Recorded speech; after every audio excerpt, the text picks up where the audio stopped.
जिसने भी बिहार में शासन किया, जिसको भी आपने वोट दिया, वो जो काम किया या करने का दावा कर रहा है उसको सबको सही मान लिया जाए। देखिए, हम कोई नेता नहीं है, जन स्वराज कोई दल नहीं, और हमको आपसे ना वोट मांगना है ना आपसे वोट लेना है। हम ना किसी से वोट मांगते हैं ना किसी से 1 रुपया लेते हैं। अपना चाय भी आप देखिए, यहाँ पर आपके दरवाजे पे बैठे हैं, लेकिन अपना चाय लेकर ही चलते हैं, किसी का 1 कप चाय भी नहीं पीते हैं। हम 11 महीना से पैदल चल रहे हैं। क्यों चल रहे हैं? बहुत आदमी भी समझ रहा है पगला गए हैं, इनके ऐसे घूमने से क्या होगा। ठीक ही बात है, हमारे 10-20 आदमी के साथ घूमने से बिहार थोड़ी बदलेगा, लेकिन अगर 50 बरस का काई जमा हुआ है तो किसी को तो प्रयास करना पड़ेगा। आप नेता कोई आता है, भाषण देता है, तो यही बताता है कि क्या क्या आपका कष्ट है और कैसे उसका विरोधी काम नहीं कर रहा है, और उसको वोट दे दीजिएगा तो सब ठीक कर देगा। तो हम एकदम उल्टा बात बता रहे हैं। हम ये कह रहे हैं कि किसी नेता का शिकायत नहीं है। जिसने भी बिहार में शासन किया, जिसको भी आपने वोट दिया, वो जो काम किया या करने का दावा कर रहा है उसको सबको सही मान लिया जाए। मान लीजिए कि 40 वर्ष अरे जो जीत के गया हम ही लोग न जिताए हैं, अब उसको गाली देने का क्या फायदा। 40 वर्ष कांग्रेस ने मान लीजिए यहाँ शासन किया और वो कहते हैं कि हमने बिहार में विकास किया, तो मान लीजिए विकास किया। 15 बरस लालू जी रहे, तो लालू जी का दावा है, लालू जी ने कभी नहीं कहा कि हम बिहार का विकास कर दिए। उनका दावा है कि जो गरीब आदमी है, सामाजिक तौर पर पिछड़ा है, उसको हमने आवाज दिया, बल दिया। मान लीजिए, इसमें कोई दिक्कत नहीं मानने में, जरूर बात इसमें दम है। जो गरीबी, जो सामाजिक तौर पर गरीब और पिछड़ा था, उसको लालू जी के राज में आवाज मिला। नीतीश जी कह रहे हैं कि हम 17-18 साल में बिहार में सड़क बिजली सब बना दिए, इनका भी बात मान लिया जाए। लेकिन अगर तीनों का बात मान भी लीजिएगा तो भी जो आपकी हमारी दुर्दशा है, इससे तो कोई इनकार नहीं कर सकता है कि देश में, पूरा देश में सबसे गरीब, सबसे पिछड़ा, सबसे ज्यादा अशिक्षित और बेरोजगारी वाला राज्य बिहार है। इसमें तो कोई इनकार नहीं कर सकता है। फिर तो किसी को समझ में आएगा, ये भाई 50 वर्ष से जिस रास्ता पर हम लोग चल रहे हैं, इस रास्ता पर चल के तो बिहार का कल्याण नहीं होना। अगर होना होता तो कभी कांग्रेस के राज में, लालू जी के राज में हो गया रहता, नीतीश जी ने सुधार दिया होता। आप जब तक इसका जड़ नहीं समझिएगा तब तक ये सुधरेगा नहीं। 1 गो प्रशांत किशोर आए कि 10 गो प्रशांत किशोर आए, नहीं सुधरने वाला है। ये भ्रम मत पालिए कि प्रशांत किशोर इसको सुधार देंगे, नहीं सुधार सकते। यहाँ कुछ लोग ये कहता है कि बिहार में नेता लोग बहुत चोर है, तो हम तो देश भर में काम किए हैं, कहीं दूसरे जगह नेता हरिश्चंद्र नहीं है, दूसरे जगह भी नेता चोर है। अगर बिहार में नेता झूठ बोल रहा है तो दूसरे जगह भी नेता लोग झूठ बोल रहे हैं। लेकिन जितना दुर्दशा बिहार में है, इतना दुर्दशा, गरीबी, बदहाली तो कहीं नहीं है देश में।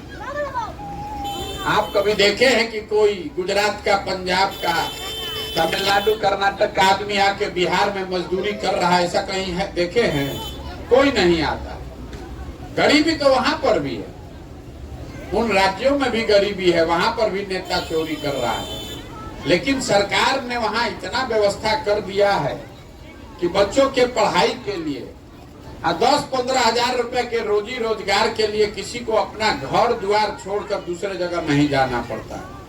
ये व्यवस्था अगर तमिलनाडु में, पंजाब में है तो बिहारों में होना चाहिए। यही बनाने की बात है। क्यों नहीं हो रहा है? ये हो इसलिए नहीं रहा है कि दुनिया भर में जितने विद्वान हुए, उन्होंने बताया, देखिए, गरीबी से निकलने का 3 गो रास्ता है। पहला रास्ता है पढ़ाई। अगर आपका बाल बच्चा पढ़ लिख जाएगा तो अपने आप उसका जीवन कुछ सुधर जाएगा। दूसरा रास्ता है जमीन।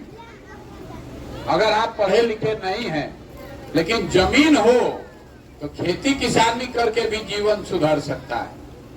और तीसरा रास्ता है पैसा, पूंजी।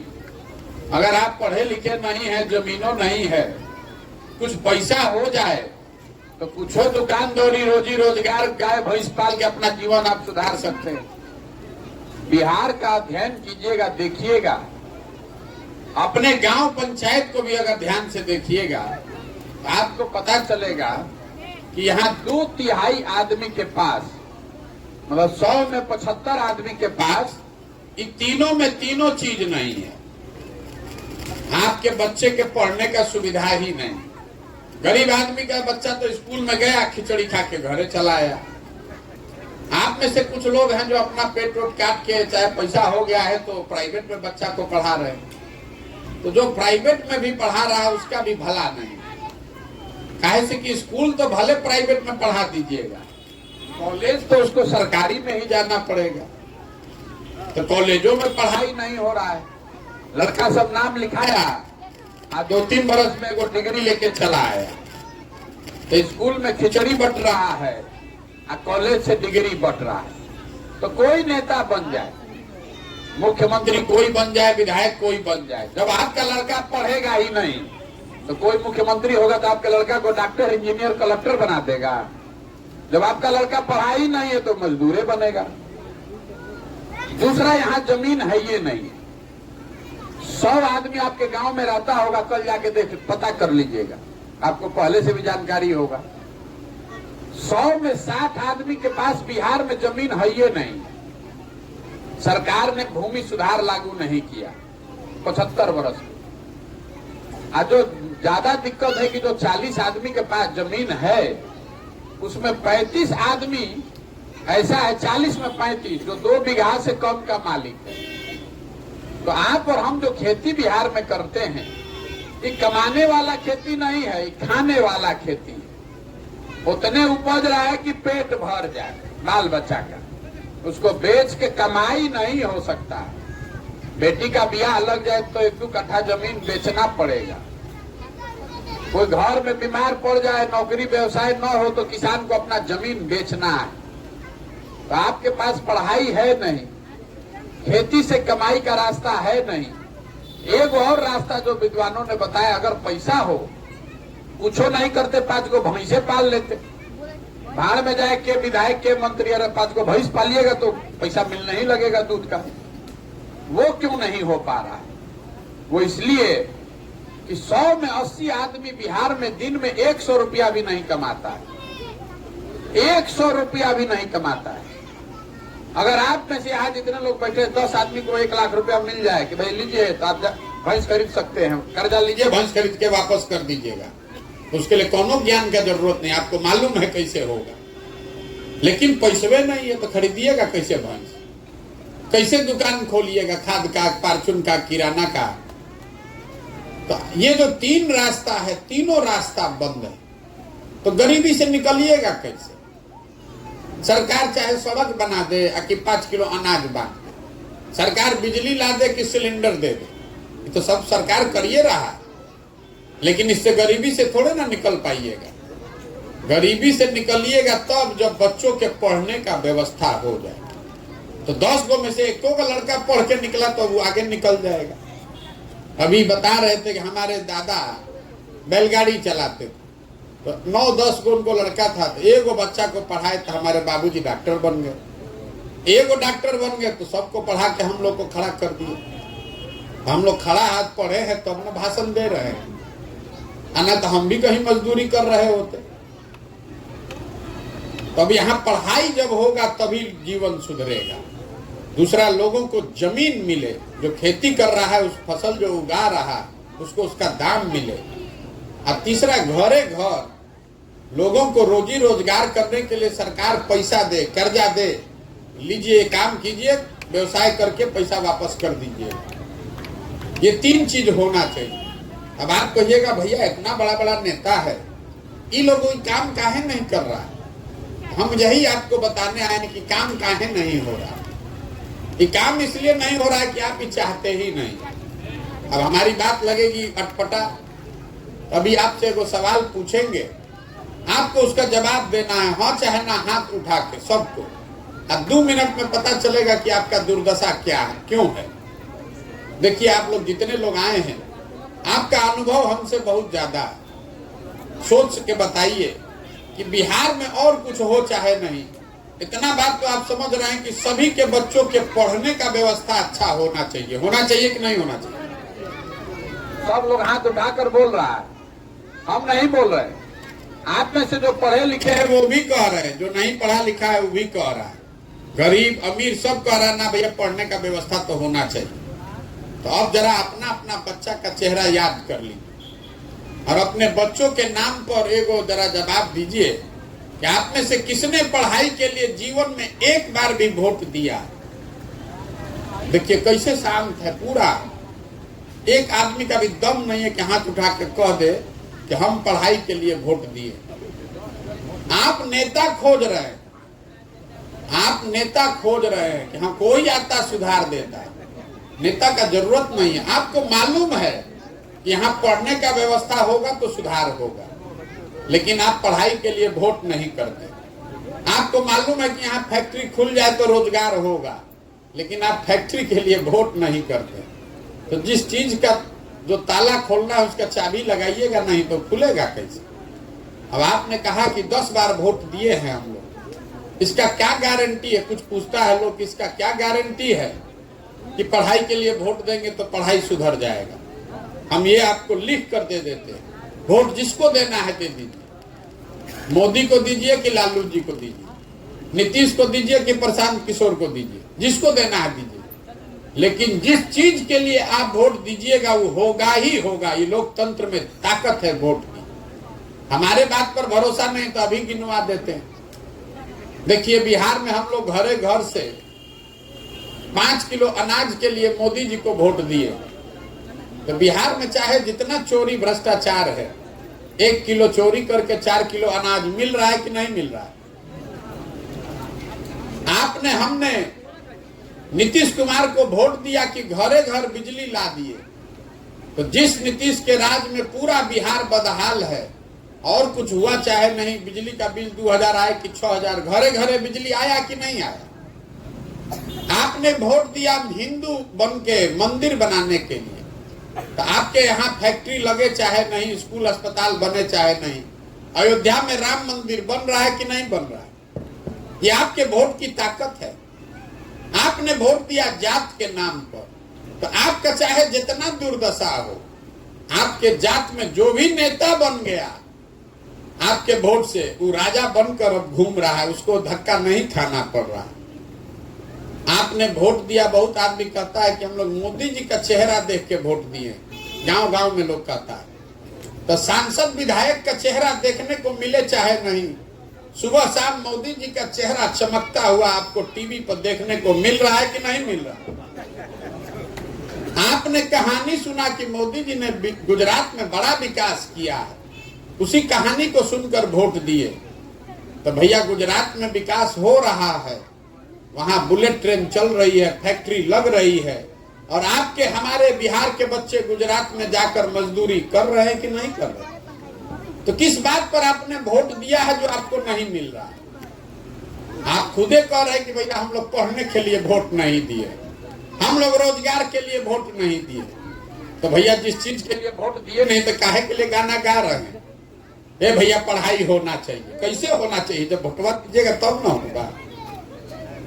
यही बताने का उद्देश्य लेकर पैदल चले, वोट जिसको देना है दीजिए, लेकिन एक बार अपने बच्चों के लिए जगिए। नेता आके कहता है देश के लिए वोट दीजिए, कोई कहता है जाति के लिए दीजिए, कोई कहता है हिंदू के लिए दीजिए, कोई कहता है भारत पाकिस्तान के लिए दीजिए। हम गांवे गांव जाकर लोगों को हाथ जोड़ रहे हैं कि मेरे भाई एक बार हमारा सलाह मानो, वोट एक बार अपने बच्चों के लिए दो। गांव में हम आके आए हैं, अभी कर्नल साहब कह रहे थे कि गांव बड़ा पैसा वाला लग रहा है, कुछ पुरुष दिख रहे हैं। क्यों कह रहे थे? गांव में हम लोग जाते हैं तो पुरुष दिखता ही नहीं है, बूढ़ा, बच्चा और महिला, कहीं जितना नौजवान है सब चला गया बाहर मजदूरी करने।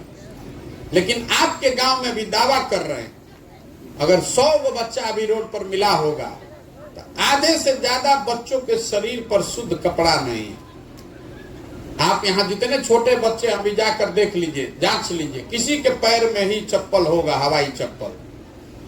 आपके बच्चों के पैर में चप्पल नहीं। आपको यहाँ से बैठे बैठे पुलवामा दिखता है, मोदी जी का 56 इंच का सीना दिखता है, लेकिन अपने बच्चे का सीना सिकुड़ाया हुआ ही नहीं दिखता। तो आपके बच्चे का भला कैसे होगा, कैसे होगा? आप अपने बच्चे की चिंता ही नहीं कर रहे। तो हम हाथ जोड़कर यही लोगों को समझा रहे हैं।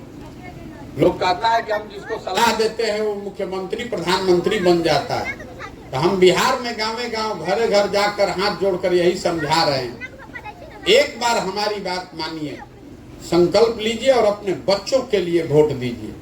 नहीं दीजिएगा तो लिख कर रखिए, कोई जीत जाए, लालू जीत जाए कि नीतीश जीत जाए कि मोदी जीत जाए कि प्रशांत किशोर जीत जाए, आपके और हमारे बच्चों का भला नहीं होने वाला।